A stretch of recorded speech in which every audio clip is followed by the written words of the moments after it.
नमस्कार. मी डॉक्टर समाधान काळे. डॉक्टर समाधान काळे या युट्यूब चॅनलमध्ये आपले सर्वांचे स्वागत करीत आहे.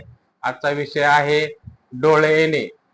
त्याला म्हणतात इंग्रजीमध्ये कंजक्टिव्हायटिस पण म्हटले जाते किंवा आय फ्लू पण म्हटले जाते किंवा पिंक आय पण म्हटले जाते. तर डोळे बुबुळाच्या समोरचा भाग आणि पापण्याच्या आतीलचा भाग यावर जर सूज दहा म्हणजे इन्फ्लेमेशन होत असेल तर त्याला डोळे येणे असे म्हटले जाते. डोळ्यांच्या आजारापैकी डोळे येणे हा सर्वसामान्य असा आजार आहे. तो लहानापासून मोठ्यांना सर्वांना हा त्रास होऊ शकतो. तर याची लागण एकापासून दुसऱ्याला ही फार संसर्गजन्य रोग आहे, त्यामुळे फास्ट मध्ये वाढला जातो हा रोग. तर ही गर्दी, अस्वच्छता यामुळे होणारा हा रोग आहे. तर याची लक्षणे काय आहेत बघा. तर डोळा पापण्याच्या आतीलचा भाग याचा दाह होतो, डोळे कोरडे पडतात, लाल होतात, आग होते, डोळ्यामधून पाणी सतत येते, तीव्र स्वरूपाचा पू तयार होतो, सकाळी उठल्यावर डोळे एकमेकाला चिकटतात. तर ही जी कारणे काय आहेत, तर कारणे मध्ये व्हायरल इन्फेक्शन असू शकते, बॅक्टेरियल इन्फेक्शन असू शकते किंवा फंगल पण इन्फेक्शन असू शकते.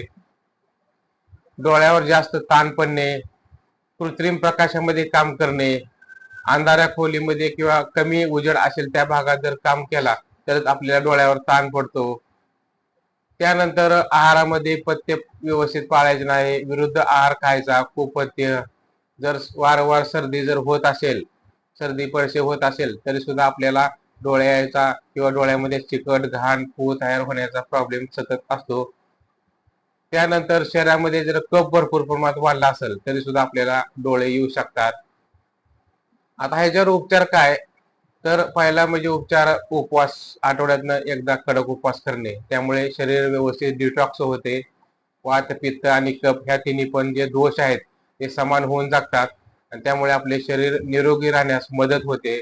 त्यामुळे उपवासाला फार महत्व आहे. त्यानंतर आहारामध्ये फळ, भाज्या, मोड आलेली कडधान्य, रसयुक्त फळे हे भरपूर प्रमाणात असणं गरजेचं आहे. व्यायाम करणं गरजेचं आहे, जेणेकरून आपली प्रतिकारशक्ती चांगली राहील.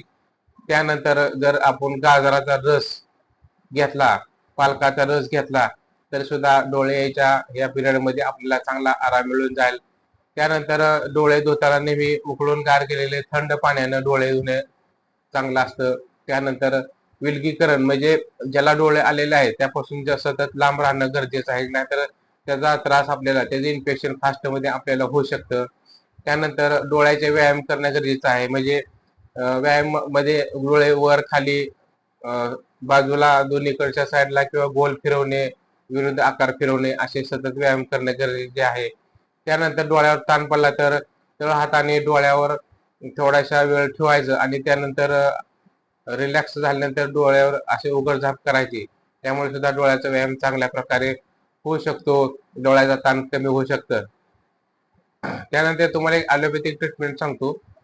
त्यासाठी GPLBX 200 सकाळ संध्याकाळ जेवणानंतर घ्या. 5 दिवसाचा कोर्स आहे हा.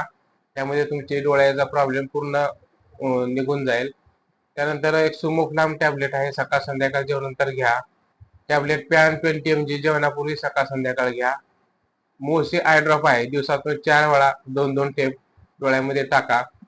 त्यानंतर जर डोळे जास्त कोरडे पडत असेल, जर सकाळच्याला डोळे चिकटत असताल, घाण निघत असेल तर त्यासाठी ऑक्युपाल डी आय ऑइंटमेंट रात्री झोपताना दोन्ही डोळ्यामध्ये काजळासारखे लावायचे. असं 5 दिवसाचे ट्रीटमेंट करा. डोळ्याच्या त्रासापासून आपल्याला पूर्ण मुक्ती मिळेल. धन्यवाद.